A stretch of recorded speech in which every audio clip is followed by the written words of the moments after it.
Bonjour tout le monde, bienvenue sur ma chaîne Mélodie Beauté. Alors cette semaine, c'est notre troisième vidéo sur les soins du visage. Je n'aurais jamais pu commencer cette chaîne sans parler de l'hyperpigmentation, qui est le problème numéro 1 dans notre communauté. Et bien entendu, je souffre tout aussi de l'hyperpigmentation. Dans cette vidéo, je vais vous expliquer ce qu'est l'hyperpigmentation, la cause de l'hyperpigmentation et aussi vous proposer à la fin de cette vidéo des produits adaptés pour l'hyperpigmentation. Il s'agit des zones de peau sur notre visage et sur notre corps dont le teint est irrégulier. Lorsque la peau est blessée ou enflammée, de quelque manière que ce soit, il y a un surplus de mélanine. C'est ce qui cause justement l'hyperpigmentation. Les infections cutanées, telles que l'eczéma ou l'acné, sont des inflammations de la peau, ce qui crée aussi un surplus de mélanine.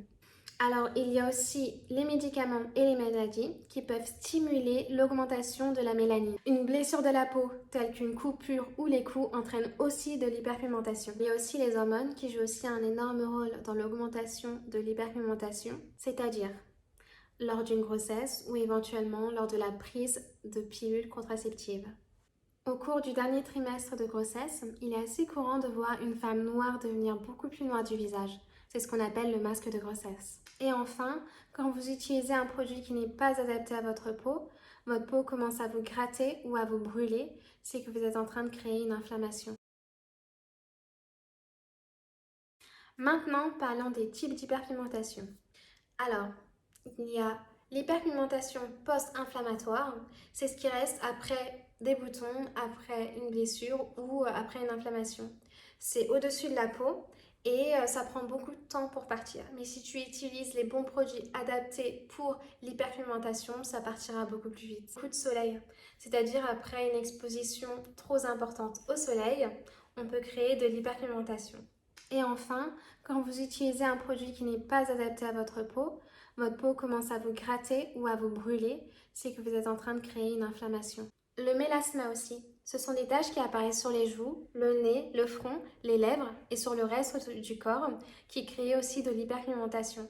Cela est dû souvent au soleil. On peut aussi parler de l'hyperpigmentation des lèvres. Attention, la couleur avec laquelle vous êtes né est votre couleur naturelle des lèvres. Cependant, vos lèvres peuvent s'assombrir avec d'autres facteurs, c'est-à-dire le tabac, une inflammation, l'exposition au soleil ou éventuellement une blessure.